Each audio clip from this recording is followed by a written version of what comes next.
Parce qu'on parle, tu ne me vois pas. Sonic. Salut tout le monde, c'est Pewdie, j'espère que vous allez bien. Et bienvenue dans une nouvelle vidéo critique cinéma. Aujourd'hui, nous allons parler de Sonic the Hedgehog, le film. Alors, Sonic le Hérisson, c'est un film qui a une histoire assez particulière. Déjà, c'est l'adaptation d'un jeu vidéo. Mais moi, j'ai connu personnellement Sonic avec le dessin animé de 1994. Donc, ça remonte à lui, c'est pour ça que je vous montrais ce générique, parce que moi, j'ai connu Sonic comme ça. Et après, je l'ai connu en jeu vidéo. Alors, Sonic, c'est une icône de Sega. Et en général, les adaptations sont foireuses. Toutes les adaptations, quasiment, à quelques près, que ce soit de comics, de mangas, de jeux vidéo, il y a des hauts, il y a même de très bons films, et puis il y a des bas. Je prends l'exemple Dragon Ball Evolution, je prends l'exemple des films Resident Evil, Silent Hill j'avais bien aimé, mais il y a plein de films qui sont complètement dégueulasses. Super Mario Bros. Enfin bref, des films dont on aimerait oublier l'existence. Et alors là, Sonic commençait très très mal, avec des photos qui nous montraient le personnage. Alors on se disait non, c'est pas possible, ils ont pas pu faire ça. Et lors de la première bande-annonce qu'on a eue en mai 2019, donc il y a plus d'un an, le film devait sortir en été 2019. Et donc il a été repoussé, vous allez voir pourquoi. Parce que on a eu cette gueule, donc je vous montrerai la gueule de Sonic. Et là ça n'a pas plu, même les non-fans, parce que moi je suis pas un fan de Sonic, hein, j'aime bien, ça a bercé mon enfance quand j'étais gamin, le dessin animé, les jeux vidéo, le truc, ok, mais je suis pas un fan extrême de Sonic. Et pourtant, même moi j'étais dégoûté. J'étais là, je dis non, c'est pas possible, ils vont pas nous faire ça. Alors ils l'ont fait, et là il y a eu une sorte de chose qui s'est déroulée sur Twitter, notamment sur les réseaux sociaux et sur l'internet. C'est-à-dire que les gens ont critiqué la bande-annonce, mais d'une façon où même le réalisateur et l'équipe se sont dit, bon ok, finalement on va prendre quelques mois de plus, mais on va refaire le design de Sonic. Et ils ont quand même raison de le faire et de pas rester bornés sur leur première idée principale. Et je dois dire qu'ils ont bien bossé. Ils ont bien bossé parce qu'au final, le Sonic qu'on a au cinéma aujourd'hui, donc en février 2020, il est pas parfait. Il est pas parfait. Je le trouve un peu trop svelte, un peu trop grand. Mais je pense parce qu'ils avaient déjà tourné le film, donc il était déjà assez fin dans les premières images avec de longues jambes et tout. Ils pouvaient pas le ratasser parce que sinon le personnage ne le verrait plus à la même hauteur et tout. Donc ils ont essayé de faire le maximum possible. Ils ont grandi ses mains, ce qui est vraiment bien. Ils ont refait la gueule, ce qui est très très bien. Il est pas parfait, mais il est très très bien quand même. Franchement, voilà. Je pense qu'il sera mieux s'ils en font un second. Ce que je souhaite parce que je vous dis direct, j'ai bien aimé le film. Mais on va revenir après.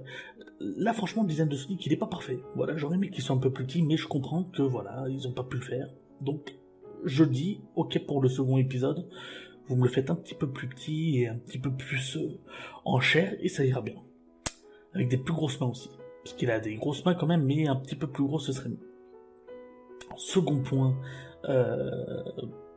positif, c'est qu'ils ont retenu tout ça, c'est que dans le film, alors oui, Green Hills, parce que à la base Green Hills Zone, c'est une zone dans Sonic, c'est la première, en fait c'est le premier de Sonic, c'est dans son monde, et donc voilà, c'est le premier stage iconique de Sonic. Alors là j'ai vu des gens qui gueulaient, oui mais Green Hills c'est une ville comme ça sur Terre, qu'est-ce que c'est que ce truc?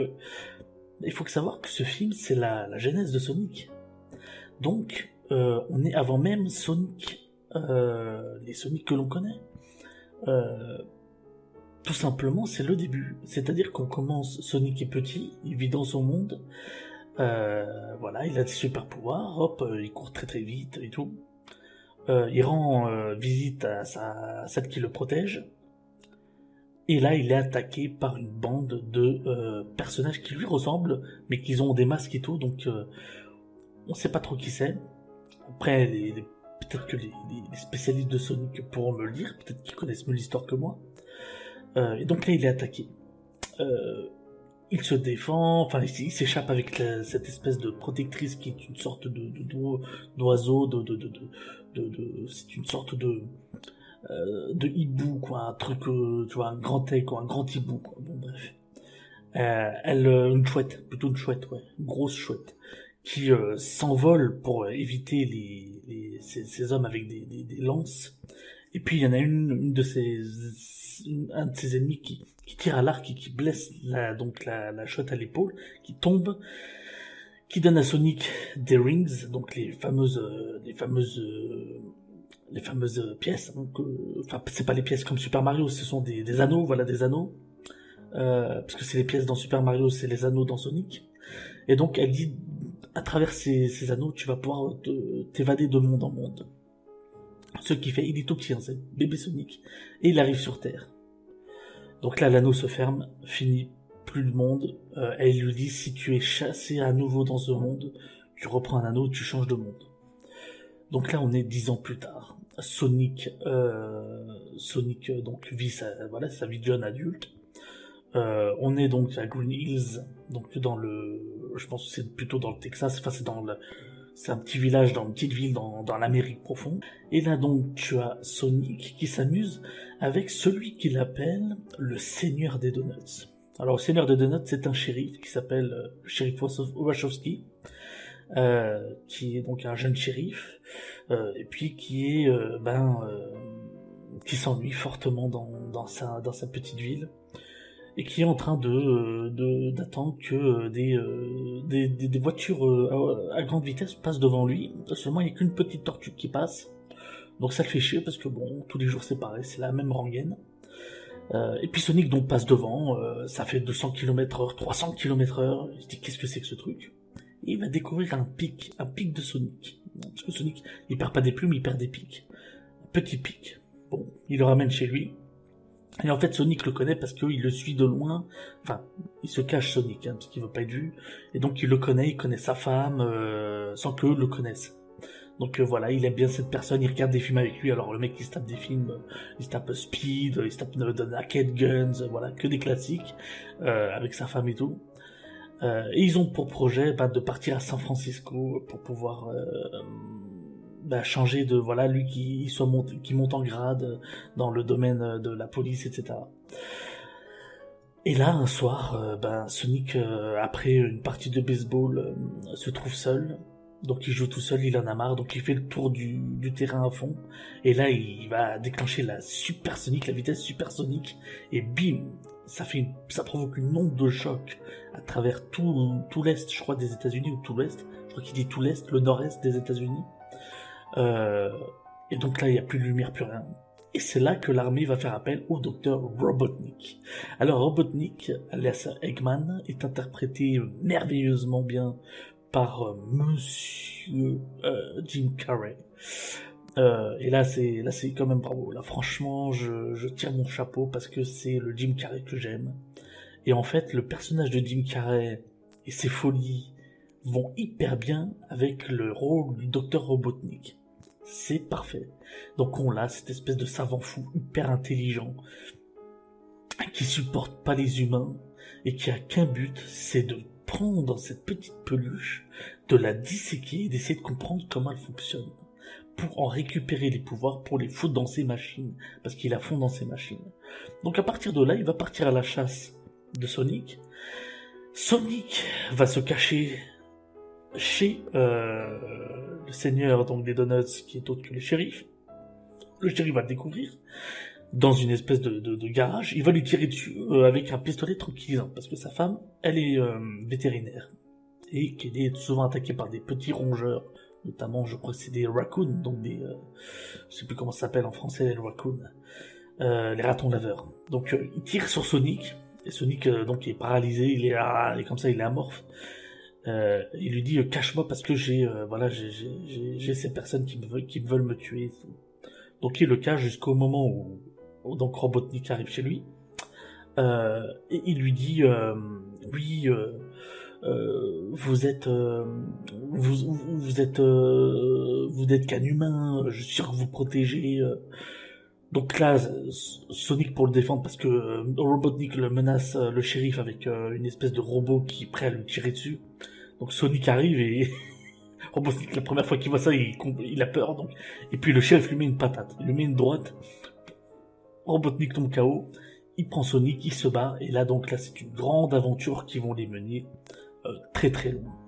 Là, nous arrivons à la seconde partie du film. Donc, il fuit Robotnik. Et ce que je vous ai pas raconté, c'est que Sonic perd l'un de ses anneaux, s'ouvre et il perd tous ses anneaux. Donc, sa boîte à anneaux, sa petite pochette à anneaux, elle tombe dans le trou, parce que ça forme donc des cercles. Et il pense à San Francisco et il est sur les toits de San Francisco. Donc, ça tombe sur l'un des toits d'un building de San Francisco. Donc ils sont obligés de partir jusqu'à la recherche, donc jusqu'à San Francisco pour retrouver cette petite pochette à anneaux. C'est une bourse à anneaux pour qu'ils récupèrent les anneaux, qu'ils puissent s'échapper dans un nouveau monde. Et Sonic le sait, ce nouveau monde, c'est le monde des champignons. Il n'a pas envie d'y aller, c'est un monde qui lui plaît pas. Donc il va s'éclater durant tout le film avec son ami qui vont faire une sorte de road trip, poursuivi toujours par le méchant Robotnik. Donc ça c'est l'histoire vraiment, là je vous raconte le principal, c'est voilà, comme ça je vous spoil pas trop non plus. Et je vais vous dire ce que j'en pense moi de ce film. Parce que j'en ai pensé que du bien. Déjà comme je vous ai dit, le design de Sonic a été bien modifié. Donc j'ai bien aimé. Ensuite, j'ai trouvé le film très fun, très sympathique pour les enfants et les moins jeunes.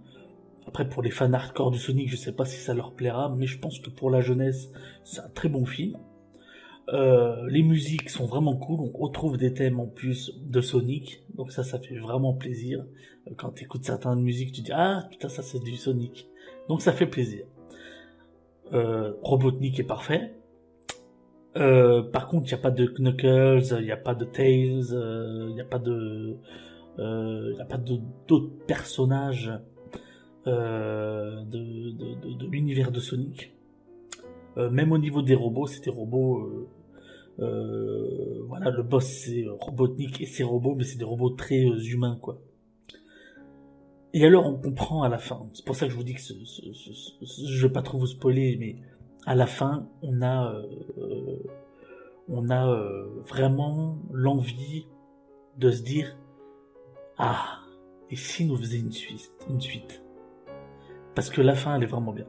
Franchement, moi à la fin j'ai beaucoup aimé les 5 dernières minutes du film avec Jim Carrey qui devient enfin le vrai Robotnik. Je me suis dit ah ouais c'est cool. Et Jim Carrey il a un humour assez spécial dans ce film. Franchement c'est le Jim Carrey qu'on retrouve à un moment donné, il te sort un splendide. Tu sais pas d'où il sort comme ça. T'es là, oh putain.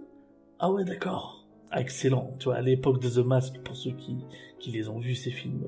Donc voilà, donc, franchement moi j'ai été super content, j'étais ravi, j'étais là mais je m'attendais à une merde, et puis finalement, c'est pas une merde, c'est vraiment un bon petit film.